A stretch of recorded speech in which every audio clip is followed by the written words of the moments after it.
दाइको बेमा आएको जन्ती कुन हौ साली कुन चाहिँ हो लोकन्ती दाइको बेमा आएको जन्ती कुन हौ साली कुन चाहिँ हो सुख दुख दुख सुख सबै बाटेर अन्तिम सास फेर्छु तिमीसँगै बाँचेर दिनहरू दुःख काट्न आउला भन्दिन तर कटाउने छु सबै सँगै हाँसेर। हामीले चाहिँ बेहुलीको इन्ट्री गरेर सकेर चट्ट लाएर बेहुलासँग ठ्याच्च राखेर हामी चाहिँ अब खाजा खान लाग्यो केटा हौ ज्यामा सबैजना चाहिँ आफ्नो ठाउँमा गएर खाजा खान थाल्यो। मामाले नि हाई भनिदियो दाइले नि हाई भनिदियो अनि मैले सरर क्यामेरा घुमायो अनि मेरो अङ्कलहरूले चाहिँ लासो भन्नुभयो बाबाले नि लासो भन्नुभयो अनि चट्ट खाएको त यस्तो लस्सो नभन्दै उता दाइ र भाउजूले द्याङ खान थालिसकेछ यार कस्तै हन्दाकाली भयो यार दाइ र भाउजू चाहिँ। अनि आजबाट चाहिँ मोक्तानको कुलमा पठाउने मात्रै काम हो र अब यो किन जम्पट गर्यो भन्दाखेरि अब हाम्रो छोरीले पनि एक हिसाबले माइतीको इज्जत भन्नुहोस् म चाहिँ मेरो छोरी घिसिङको कुलबाट आजबाट चाहिँ मोक्तानको कुलमा चाहिँ प्रदान गरेँ है सबैलाई रक्षा गर्नुहोस् भनेर मनबाट सोच्नुहोस् होइन त्यो नै सबैभन्दा ठुलो कुरो हो। सबैले ताली पनि पड्काउने कार्यक्रम गर्नुहोस् अनि उहाँ त रक्षक नै हो नि त उहाँले रक्षा गर्ने मिल्दैन है संरक्षक हो नि रक्षक भन्दा नि संरक्षक चाहिँ हो त्यो ताली गर्नुहोस् न किनभने हामीले स्वीकार्यौँ शुभ कार्यमा सबैजना यहाँ पाल्नु भएको छ र आज चाहिँ यहाँ मग्नीको कार्यक्रम भएको हुनाले हामी सबैजना यहाँ जन्म भेट भएको छ। अब चाहिँ उहाँको अघि तपाईँ सबैजनाले आफ्नो तर्फबाट सबै कुरो भनिसक्नुभयो त्यो मैले भनिरहनु पर्दैन अनि त्यसपछि तपाईँको यताबाट उताबाट सबैजना चाहिँ अब बिहामा उहाँहरूको यो शुभ सायद अब यो बिहा बन्धन भनौँ न एउटा एकान्तमा ऊ भएको बेलामा चाहिँ पाठ पुजो जस्तै तपाईँहरूले मनबाट आज चाहिँ मेरो छोरा ज्वाइँ अथवा छोरी बुहारी चाहिँ सबैभरि राम्रो भएर जाओस् भन्ने चाहिँ तपाईँहरूले प्रार्थना गर्नुहोस् है। यो लास्ट अन्तिममा चाहिँ उहाँले उ गर्ने अब यो कार्यक्रम छ अनि सबै कार्यक्रम सक्नुभयो।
घिसिङको छोरी पनि मोक्तानको बुहारी फाइनली भयो। अब चाहिँ मन्त्र सन्त्र पढेर सकियो।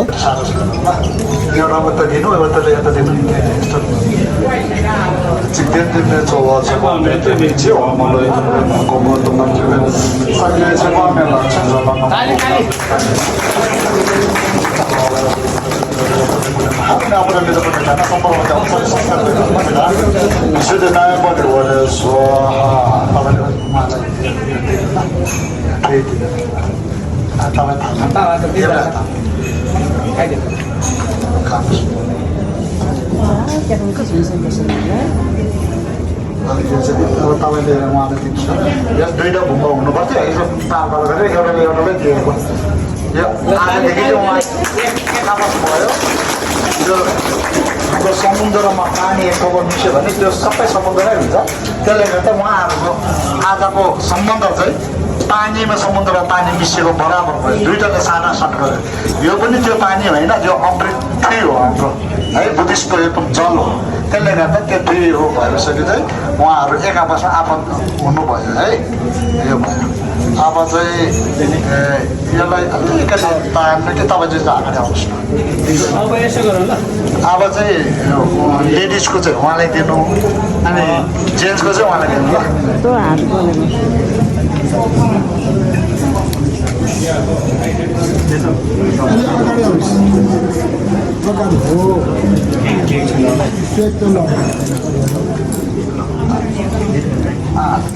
उहाँले मग्नको लागि एउटा प्रपोज गरेको जस्तो गरिन्छ, तपाईँले फुल दिनु भन्नुहुन्छ।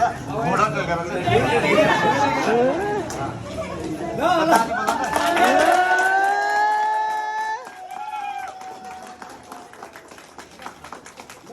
अब यो समातिनु होइन,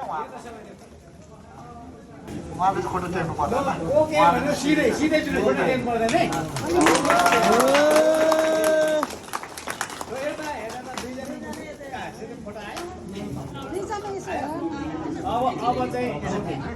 अब चाहिँ बन्धनमा बाँधेको भने चाहिँ अब चाहिँ फेरि बन्धनमा बाँध्ने भयो, रिङ दिनुभएछ। त्यो चाहिँ अब स्पेसल दिन चोच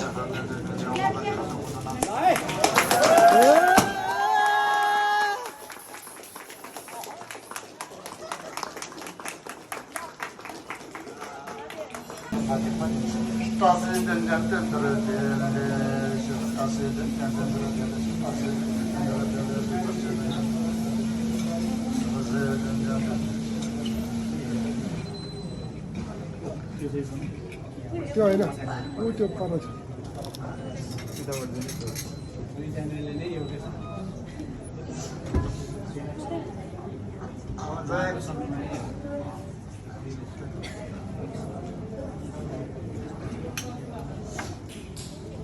आजदेखि चाहिँ यहाँहरू सबैजना दुईपट्टिको आफन्तहरू सबैजना हुनुहुन्छ।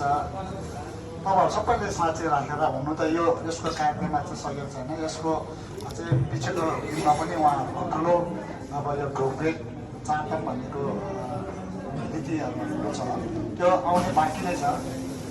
तैपनि त्यति बेला पनि त्यो कुराहरू आउँछ। तैपनि आज पनि हाम्रो यता आफन्त र आफन्त अनि भगवान्हरू सबै लाहरूलाई नै साँच्चै राखेर चाहिँ उहाँ दुईजना चाहिँ आजदेखि चाहिँ उहाँ दुईजना एक आपसमा दुई मुटुको मिलन हुन्छ नि भइसकेको हुन्छ।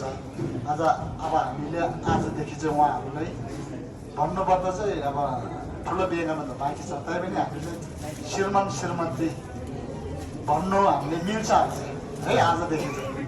आजदेखि चाहिँ उहाँहरू एकै हो। त्यसले गर्दाखेरि अब यो जीवनको गोरेटो भन्ने जीवनको यात्रा धेरै लामो छ। त्यो यात्रा कुनै सहज छैन, सजिलोले पुग्नु धेरै गाह्रो छ। त्यसले गर्दाखेरि चाहिँ त्यहाँ पुग्नुलाई दुईजना बराबरले हिँड्नु सक्नुपर्छ। अनि दुईजना चाहिँ एउटा रथको दुई पाङ्ग्रा हो। कुनै पनि गन्तव्यमा पुग्नुको लागि एउटा रथको पाङ्ग्रा ढल्यो अथवा फुट्यो अथवा त्यो उपजोट भयो भने त्यो ठाउँमा पुग्नु सक्दैन। त्यसले गर्दा चाहिँ त्यो ठाउँमा पुग्नुको लागि दुईजना नै बराबरी गरी चाहिँ हिँड्नु सक्नुपर्छ है। त्यसले गर्दाखेरि चाहिँ आजदेखि चाहिँ तपाईँ दुईजनाले चाहिँ एक्लै अर्काको मनलाई एकदम बुझ्ने ठुलो कोसिस गर्नुहोस्। हुनु त आगो र पानी चाहिँ हामीले दुश्मन भन्छ छेउमा, तर बाहिरी रूपमा भन्ने गर्दा चाहिँ एउटा आगो भयो भने एउटा पानी भइदिनु भन्ने एउटा चलन छ है। तर ऋषि हाल्यो भने अर्कोले फकाउने गर्नु, अरू ऋषि भने एउटाले फकाउने गर्नु। अब एउटा पनि ऋषि अर्को पनि ऋषि भने चाहिँ त्यो झगडा ठुलो भयो भने चाहिँ त्यो हाम्रो त्यो यात्रा आउँछ अथवा मेरो दसैँ त्यो चाडपर्व आउँदाखेरि मलाई के किनिदिन्छ भन्ने आश गर्छ केटीहरूले चाहिँ अलिक होइन। त्यति बेला चाहिँ केटा मान्छेले एक त बुझ्दिनँ भने चाहिँ अलिकति केटीको मन अलिकति भयो भने चाहिँ अनि खटखट हुन्छ। अनि खटखट भएपछि चाहिँ अनि दुईजनाको झगडा सुरु हुनुपर्छ होइन। त्यहाँ चाहिँ नमिल्नु जाने कारण त्यो मेन पोइन्ट हो। त्यसले गर्दाखेरि यहाँ के भन्छ मेरो अब उहाँ आमा साथीले चाहिँ अथवा उहाँले चाहिँ अलिक बुझ्ने कोसिस गर्नु। उहाँको लागि के गर्दा चाहिँ खुसी हुन्छ कि म के किनिदिँदाखेरि चाहिँ खुसी हुन्छ कि भन्नेहरू म याद गर्नु फेरि उहाँले पनि उहाँको गच्छाअनुसारले आफ्नो इच्छा अनुसारले जति दिनु सक्छ त्यो मात्रै माग्नु तर यदि भनेको भन्दा ठुलो मलाई यो देऊ 10 तोलो सुन देऊ ताको पुरा होस् कहिले नछुटोस् है अनि हामीले पिछेसम्म देख्न पाओस् अब यही भन्दै अब 선망 톱신 뒤에도 진다 활동체 남는 쓰러졌으면 돈도 못 벌지 진짜 선바지 스트레스라서 덕선만 초동 모두 지더라 선바이 진도가 네돈 객통 버텨주 그냥 바로 시작하는 게 지금 대신 놀래도 나오는 줄 계획 탐지 좀 길라데 뭔데 전에 답으로 내대 잡네 군주 수기자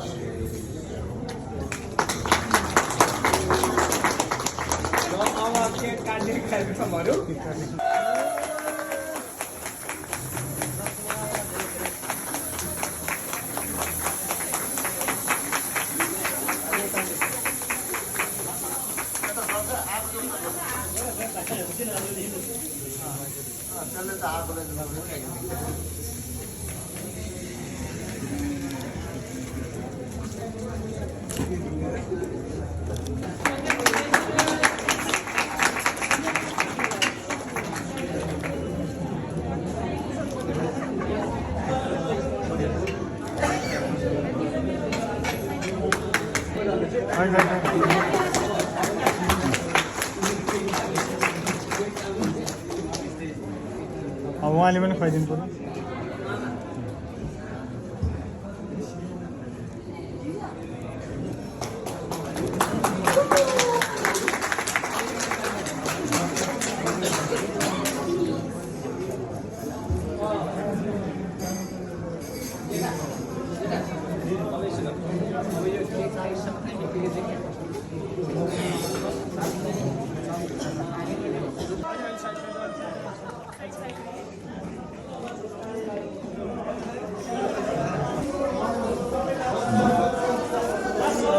पर्यो 짠 차도 뭐지? 막아도